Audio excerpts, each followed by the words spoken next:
Nuevamente, nuevamente, queridos hermanos, es un gozo, es una bendición, un privilegio el poder compartir en esta mañana el mensaje de Dios.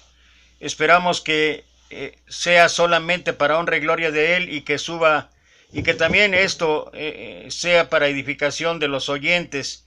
Y bueno, ¿qué pasa cuando llega la tormenta? Me gustaría tocar dos aspectos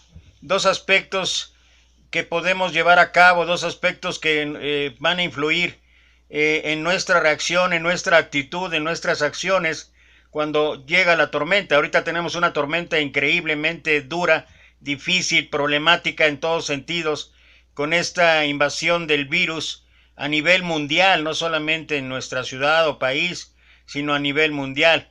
Y creo que esto ha representado un reto tremendo, sobre todo para aquellos que decimos ser discípulos de Jesucristo y que tenemos que mostrar a través de nuestra vida, de nuestro testimonio, qué es lo que se debe hacer cuando llegan las dificultades en forma de tormenta. Y quiero empezar compartiendo lo que dice la palabra de Dios allá en el Evangelio de Marcos, en el capítulo 4, versículo 35 en adelante. Dice la palabra de Dios, lo voy a leer en la traducción lenguaje actual. Ese mismo día, cuando llegó la noche, Jesús les dijo a sus discípulos, vamos al otro lado del lago. Entonces dejaron a la gente y atravesaron el lago en una barca. Algunos fueron también en otras barcas. De pronto se desató una tormenta. El viento soplaba tan fuerte que las olas se metían en la barca y ésta empezó a llenarse de agua. Entretanto Jesús se había quedado dormido en la parte de atrás de la barca, recostado sobre una almohada. Los discípulos lo despertaron y le gritaron, Maestro, ¿no te importa que nos estemos hundiendo? Jesús se levantó y ordenó al viento y al mar que se calmaran. Enseguida el viento se calmó y todo quedó completamente tranquilo.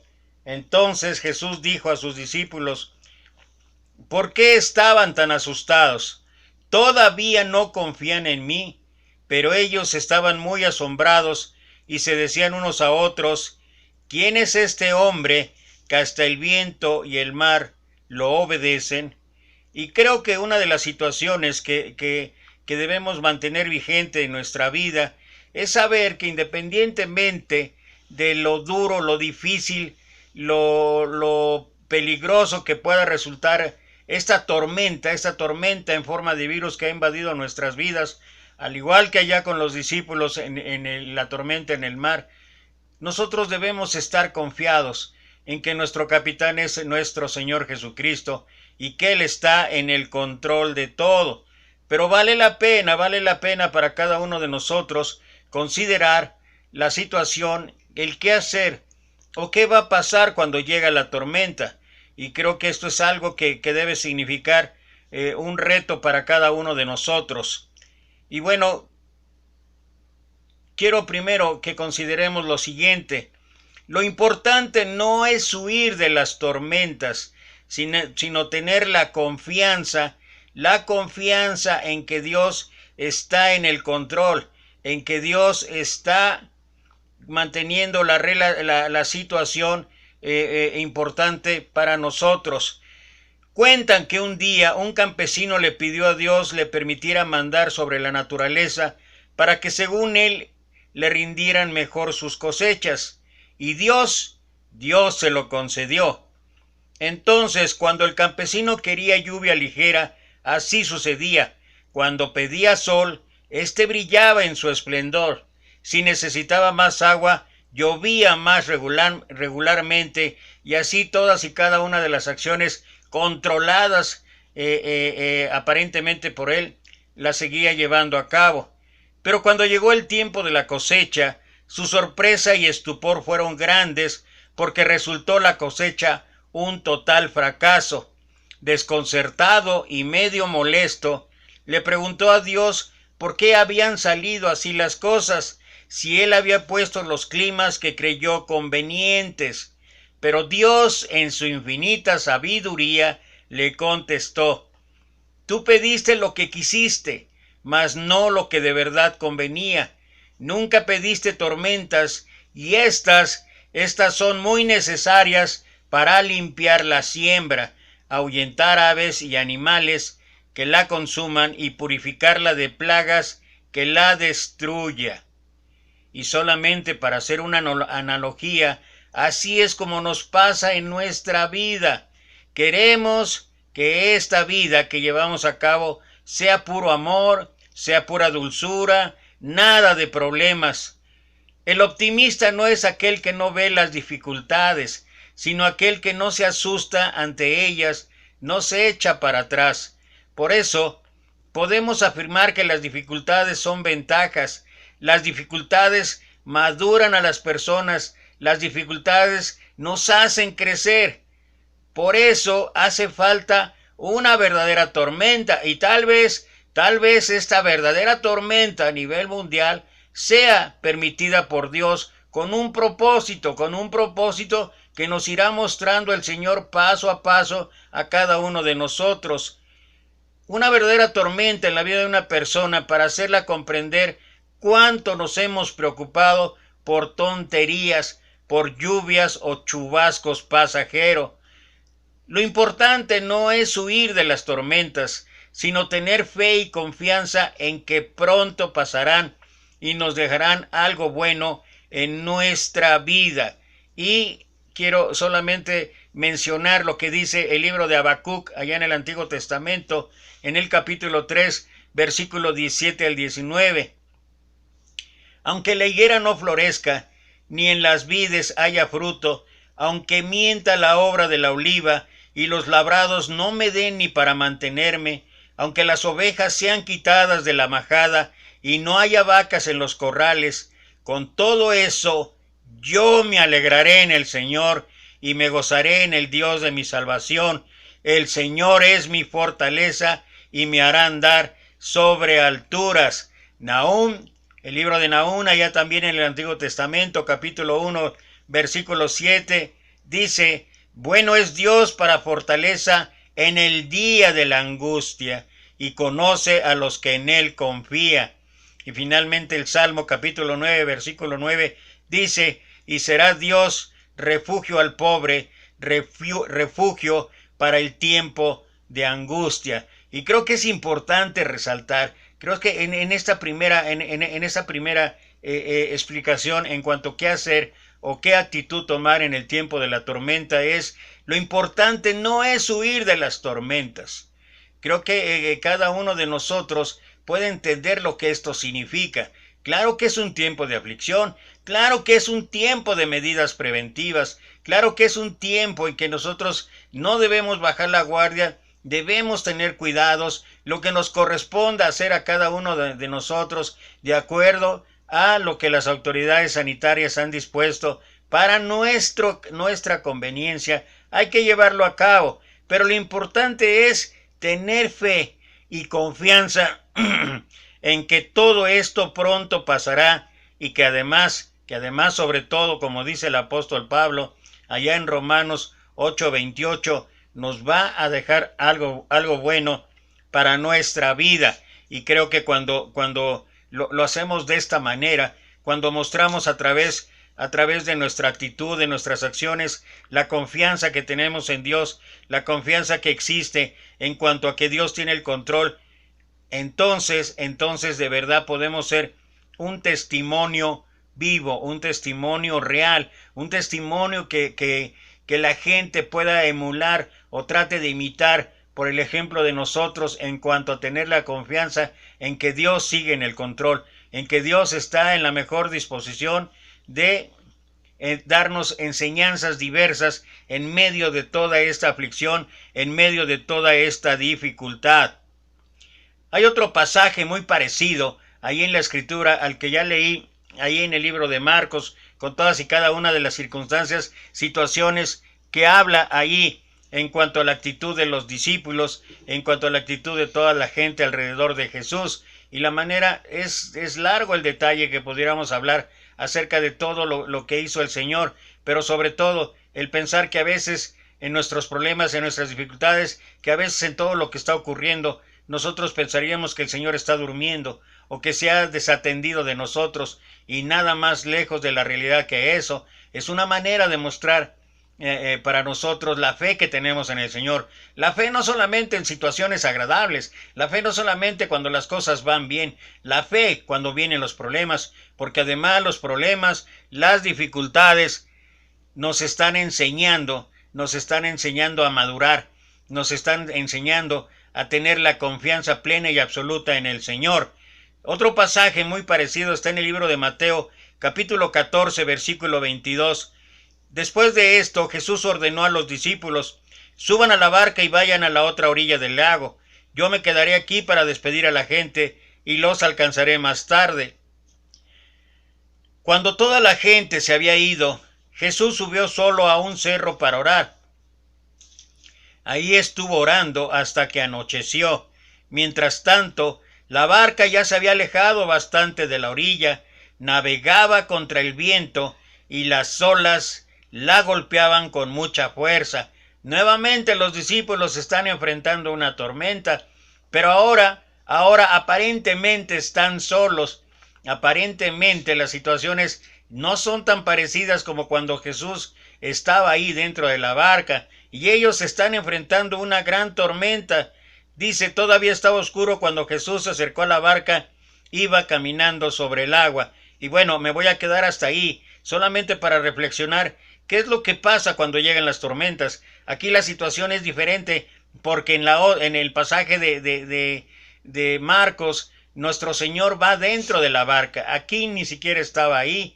Y a pesar de que había ocurrido, o el previo es la alimentación de tanta y tanta gente a través de 7 panes y 2 pececillos, un verdadero milagro. De todas maneras, los discípulos están solos. Los discípulos parece ser que nuestro Señor los ha abandonado, pero nada más lejos de la realidad que eso, porque dice ahí en el último versículo que leí que nuestro Señor llegó ahí caminando sobre el agua, y ahí hay una serie de circunstancias que ocurren después. Pero el asunto es, o la pregunta para nosotros sería, ¿qué hacer en medio de la tormenta?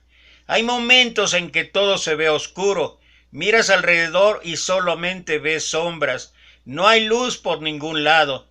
Es el caos, da la impresión de ser un túnel sin salida o un pozo sin fondo.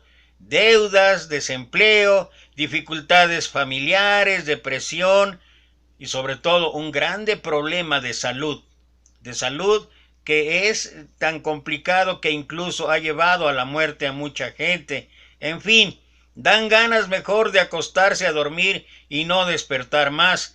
En esos momentos, el incidente que vivieron Jesús y sus discípulos en el mar de Galilea sin duda otorga la certeza de que el dolor pasará y que mañana puede ser un nuevo día.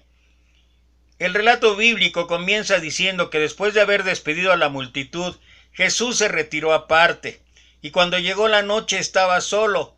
¿De dónde provenía el poder que Jesús mostraba en su vida y en las obras prodigiosas que realizaba?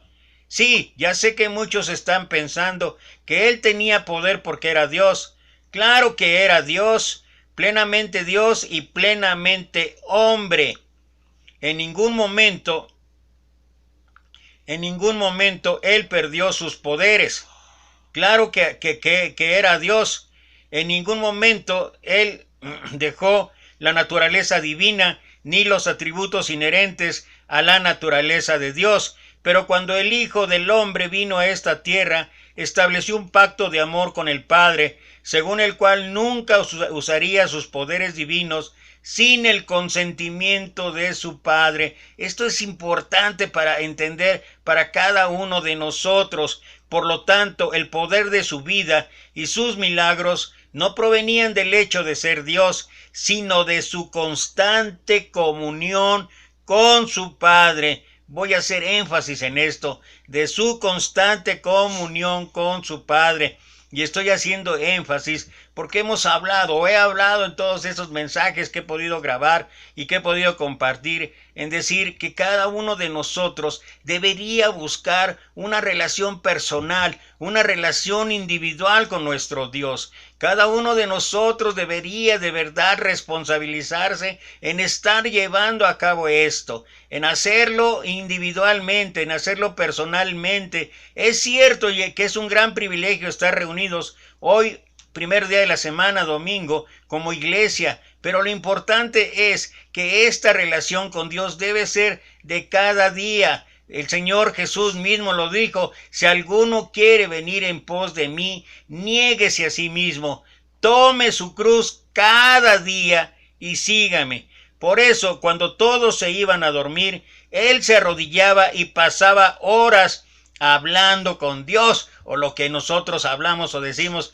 acerca de la oración. Jesús es el vivo ejemplo de oración. Jesús es el vivo ejemplo de hablar cotidiana, frecuente, diariamente con Dios. Al día siguiente Jesús descendió al valle lleno de personas sufrientes, enfermas y desesperadas, con poder para confortar, curar y transformar vidas. El enemigo podía soltar contra él toda su ira, intentando destruirlo con toda clase de tentaciones, pero Jesús siempre vencía. Jesús vino a esta tierra no solamente a enseñarnos que debemos vivir una vida llena de obediencia, sino también a mostrarnos qué es lo que tengamos que hacer cada uno para vivirla.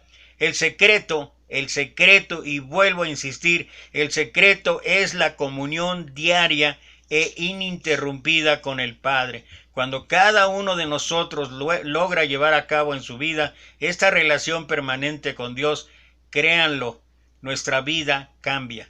Nuestra vida se refleja totalmente diferente en muchos sentidos. Pero mira cómo son las cosas. Jesús, que teóricamente por ser Dios no necesitaba orar tanto, pasaba a veces noches enteras orando, mientras que los discípulos, que por ser seres humanos necesitaban más de la oración, estaban en el mar conversando entre ellos. Siempre fue así. El secreto para vivir una poderosa vida de obediencia está en la constante dependencia del poder de nuestro Padre. Pero nosotros, seres humanos, hay ocasiones que no estamos ni siquiera interesados en las cosas espirituales.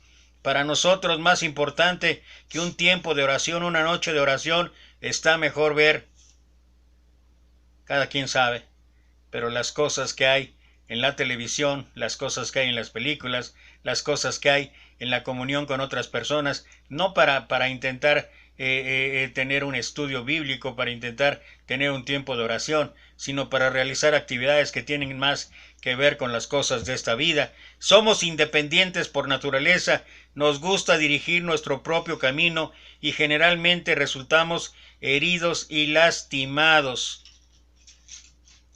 Cierta vez un joven preguntó a un ministro: ¿cómo puede alguien orar 3 o 4 horas? Yo no puedo. Me arrodillo para orar y en 2 minutos mi oración se acaba. ¿Cuál sería el problema conmigo? Entonces el ministro le contestó: ¿sabes por qué no puedes orar por mucho tiempo? Porque estás encarando la oración como un deber o un ritual que el cristiano debe cumplir, y no como la maravillosa experiencia de conversar con Dios como un amigo. ¿Sobre qué conversan los amigos cada vez que se encuentran? ¿Repiten siempre las mismas frases? ¿Repiten el mismo tema hasta el punto que uno sabe anticipadamente lo que va a decir al otro? No, no es así. Los amigos siempre tienen un nuevo tema para discutir. Nadie considera un deber conversar con un amigo. Por el contrario, es un privilegio y un placer. Deber es conversar con un patrón, pero nunca con un amigo. Tal vez aquí están los problemas de comunicación con Dios. Él no quiere apenas ser un patrón. No es un Dios sentado en un trono investigando la vida de sus criaturas. Él quiere ser por encima de todo un padre y un amigo. ¿Recuerdas lo que Jesús habló allá, o lo que el apóstol Pablo habló en cuanto a nuestro Señor Jesús? Y él mencionaba ahí en el capítulo 8 acerca de esa relación íntima, expresando Abba Padre. o sea, papito, papacito, si tuviéramos la traducción literal del griego para nosotros en nuestro lenguaje español. Y es así que se manifiesta esa relación de intimidad, esa relación entre un padre y su hijo. Él quiere ser por encima de todo un padre y amigo, y cuando un hijo considera un deber conversar con su padre, esa relación requiere ser restaurada con urgencia. La próxima vez que nos arrodillemos para conversar con Dios, podemos probar dialogar con Él como un padre amigo. Contémoslo nuestros sueños, nuestros planes, nuestras tristezas, nuestras aflicciones, encuentros y desencuentros. Abrámosle las cámaras más íntimas de nuestro corazón, contémosle los pensamientos más íntimos que nos animan a decírselo, que no nos animamos a decírnoslo incluso ni a nosotros mismos. Hay que refugiarnos en sus brazos como un hijo indefenso, llorar en su hombro. Después, al terminar, no tengamos prisa, esperemos un poco, intentemos sentir en nuestro corazón el trabajo del Espíritu Santo. Solo así estaremos en condiciones de enfrentar todas y cada una de las tormentas de esta vida sin temor. No temas, porque yo estoy contigo. No desmayes, porque yo soy tu Dios que te esfuerzo. Siempre te ayudaré, siempre te sustentaré con la diestra de mi justicia. Es lo que dice Isaías capítulo 41, versículo 10.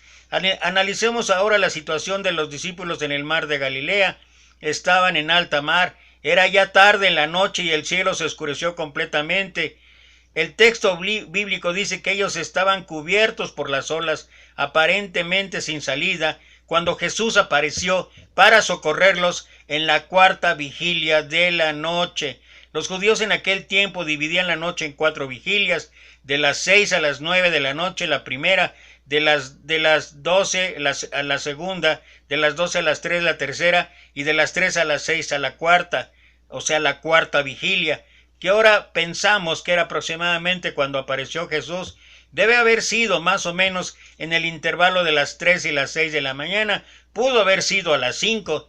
¿Sabes por qué? Porque el momento más oscuro de la noche es pocos minutos antes de la salida del sol. Por otro lado, aquellos discípulos, consideremos esto, aquellos discípulos eran hombres de mar, expertos pescadores, la mayor parte de ellos.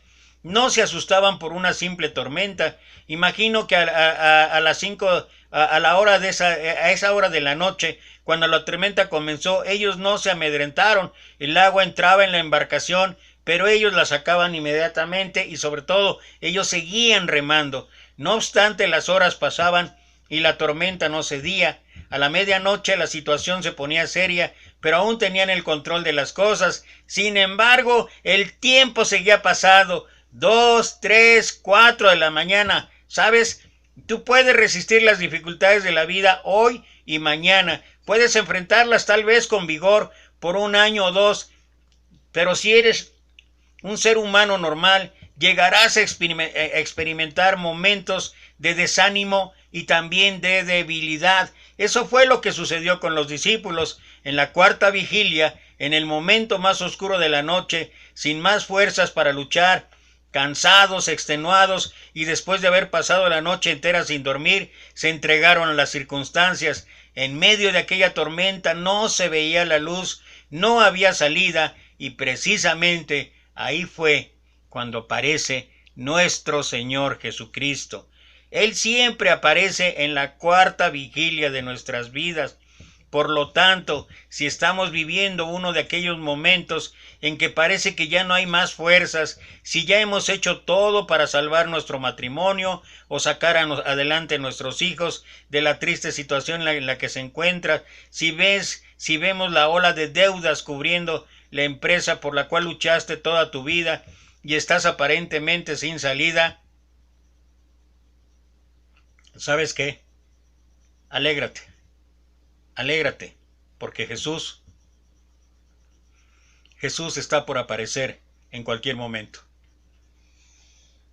Él siempre aparece en el momento más oscuro. ¿Por qué? ¿Por qué permite que yo llegue al límite de mis fuerzas? ¿Por qué cuando tengo fuerzas generalmente no le doy Porque cuando tengo fuerzas generalmente no le doy lugar a Jesús y prefiero luchar solo? Esto es lo que hacemos los seres humanos. ¿Para qué recurrir a Jesús si existen las compañías financieras? ¿Para qué ir a Jesús si aún tengo salud y vida? Pero ¿qué hacer cuando todas esas puertas se empiezan una a una a cerrar? ¿Qué hacer cuando la tormenta dura toda la noche y comienzo entonces a sentir miedo? Es solamente en la fragilidad total del ser humano cuando nuestro Señor Jesús, cuando nuestro Maestro puede obrar. Las cosas funcionan del mismo modo en la vida espiritual. A veces queremos ser victoriosos confiando en nuestras propias fuerzas. Luchamos en base a nuestra moralidad y disciplina propia. Prometemos, decidimos y nuestras promesas no pasan de ser castillos de arena que se derrumban al primer soplo. Los años pasan y un día llega el desánimo.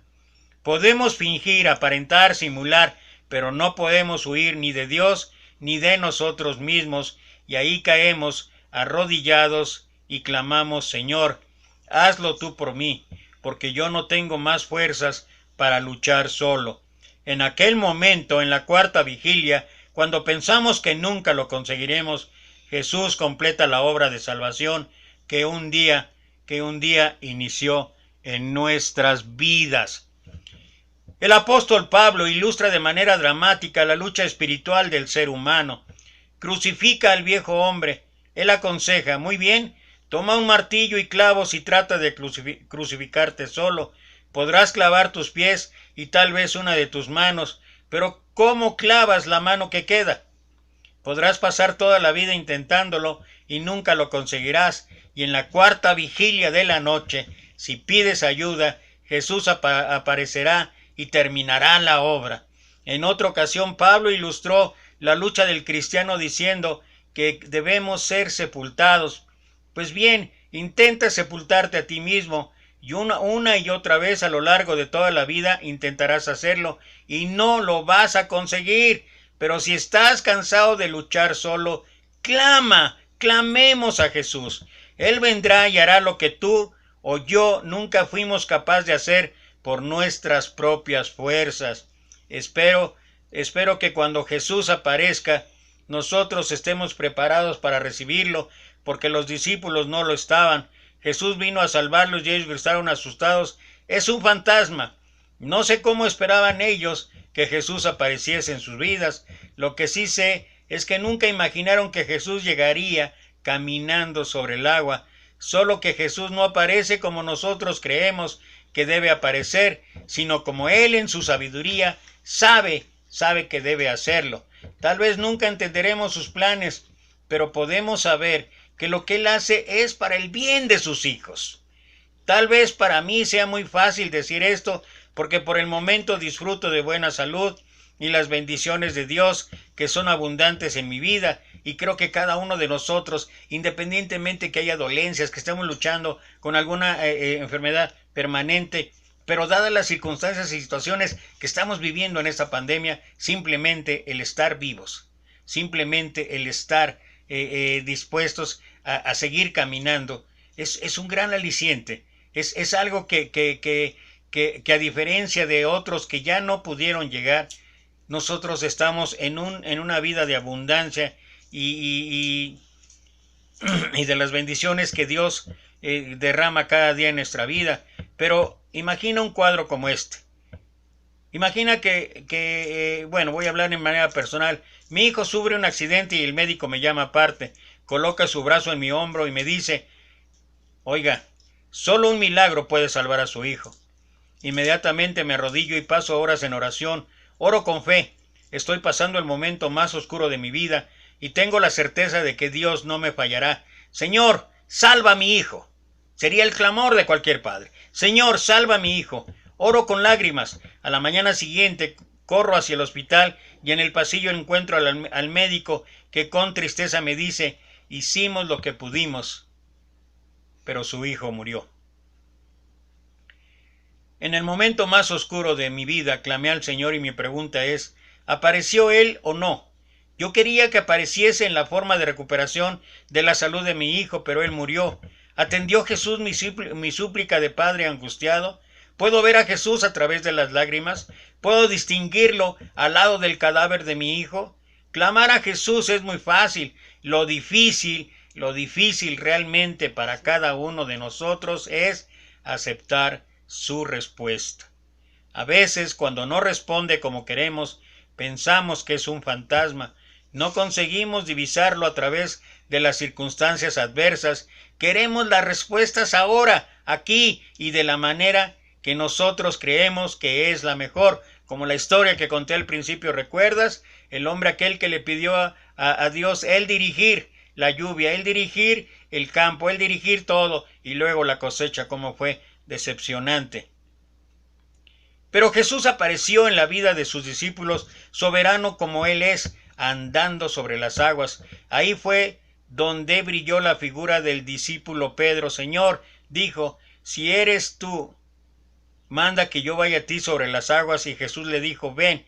Él siempre está diciéndonos, ven, he aquí, yo estoy a la puerta y llamo. Si alguno oye mi voz, abrirá la puerta, y yo entraré y cenaré con él y él conmigo. Y esta invitación, esta propuesta que nos hace Jesús, es una propuesta de todos los días. Siempre está intentando sacarnos del materialismo, de las cosas que vemos, para transportarnos hacia las cosas invisibles a los ojos humanos, que solo pueden ser percibidos por la fe. Recuerda lo que Pablo habló en la segunda carta a los Corintios, capítulo 4, versículo 16 en adelante. Esta leve tribulación momentánea produce en nosotros un cada vez más excelente y eterno peso de gloria, no mirando nosotros las cosas que se ven, sino las cosas que no se ven, porque las cosas que se ven son temporales, pero las que no se ven son eternas. La vida cristiana es un camino de fe. Si no, ¿cómo guardar cada uno de los mandatos que el Señor nos manda?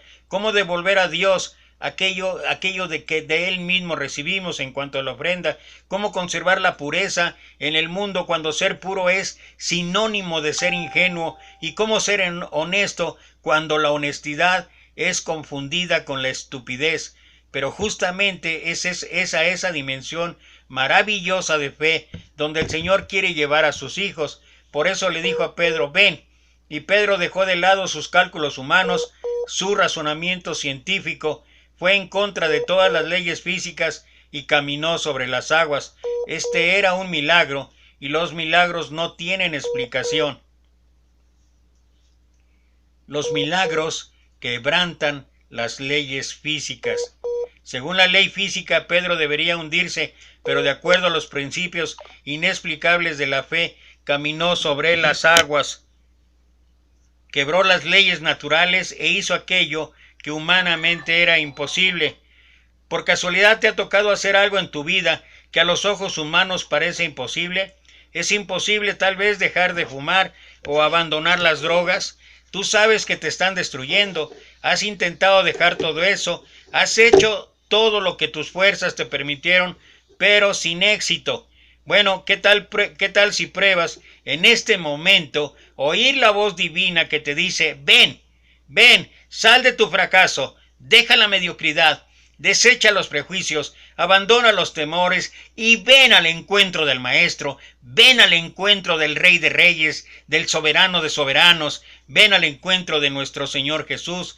En cierta ocasión, cuando una mujer le era infiel a su esposo, luchaba inútilmente contra un sentimiento que parecía ser imposible de vencer. Prometía 1000 veces que todo cambiaría, pero sus promesas duraban un poco. Cuando ella se decidió a hablar, estaba prácticamente resignada y aceptaba la derrota como algo inevitable. ¿Por qué no dejas todo en las manos de Dios? Y ella, casi desesperada, respondía, ya lo hice, pero no dio resultado. ¿Cuánto tiempo pasas con Dios cada día en oración y leyendo la Biblia? Continué, y confirmando lo que ella suponía, respondió, es que ya no tengo ganas de orar ni de leer la Biblia. ¿Qué significa para ti dejar todo en manos de Dios? ¿Cómo puede alguien pensar que estás confiando y fijando sus ojos en Jesús si no pasamos tiempos con Él? Es fácil confundir entrega con mediocridad, porque esa es la palabra, mediocridad espiritual. Entrega significa mirar a Jesús y decir: Señor, no tengo fuerzas para vencer estos hábitos, no logro cumplir mis promesas, no puedo, y porque no puedo por mí mismo, vengo a ti y paso horas hablando contigo y contándote acerca de mi insuficiencia. Entrega. Escuchemos esto. Entrega, amigo. No es simplemente cantar un himno de vez en cuando, orar 5 minutos por día o ir alguna que otra vez a la iglesia. Eso no pasa de ser mediocridad espiritual. Y creo que aquí cada uno de nosotros debería, como dice Pablo, someter a prueba su propia obra. Y cada uno va a tener la respuesta, pero en realidad que muchos, y esta pandemia nos ha desnudado en diversas maneras.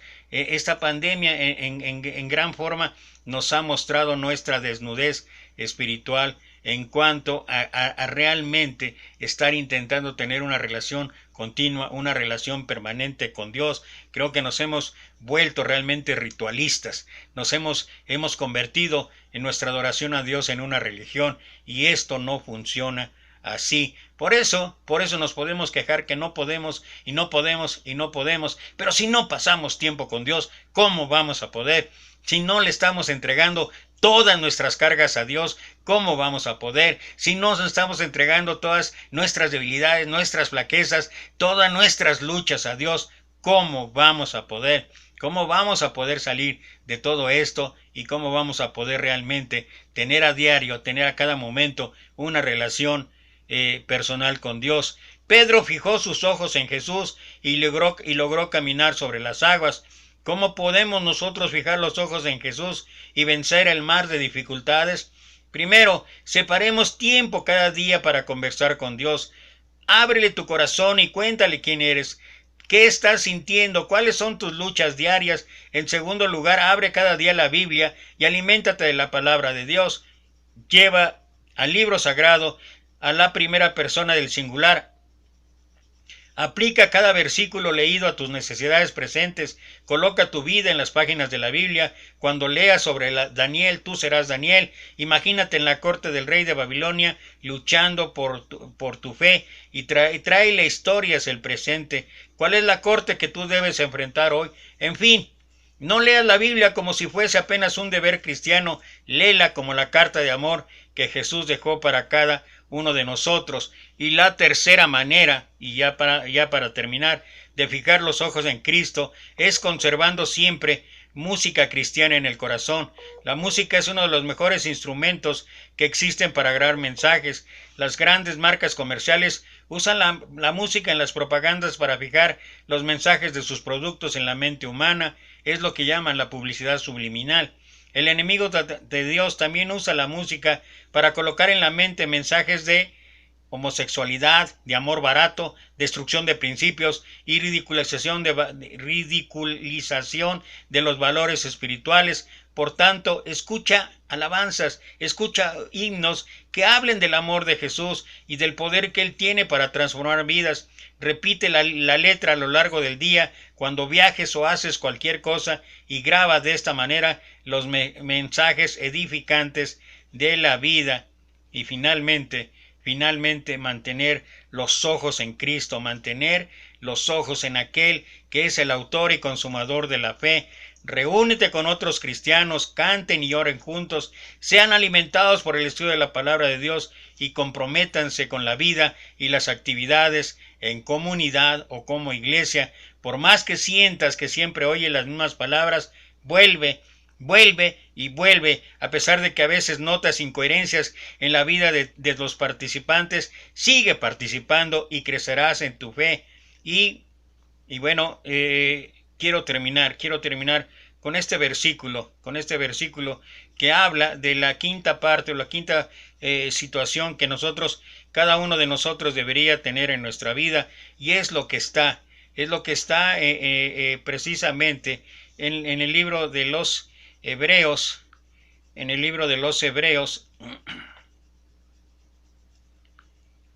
el capítulo 12.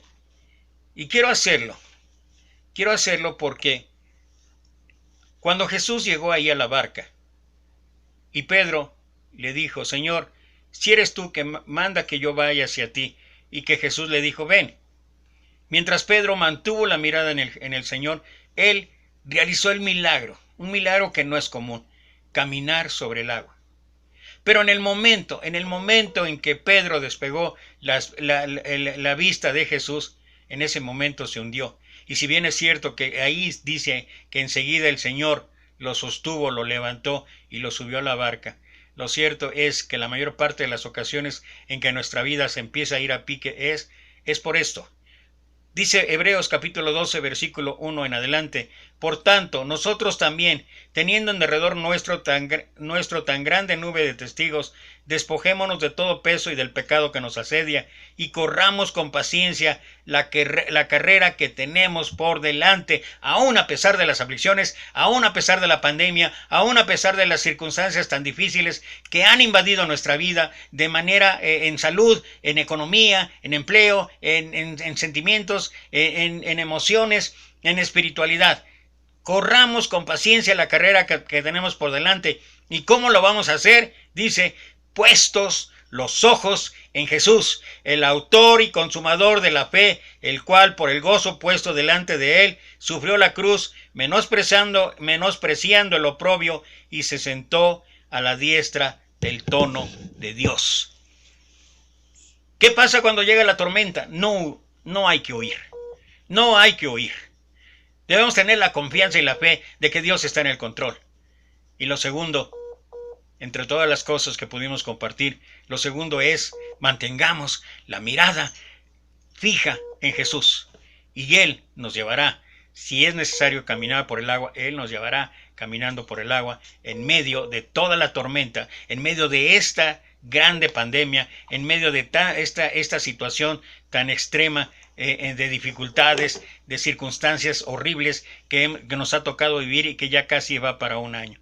Pero tenemos la confianza que Dios está en el control. Que Dios te bendiga.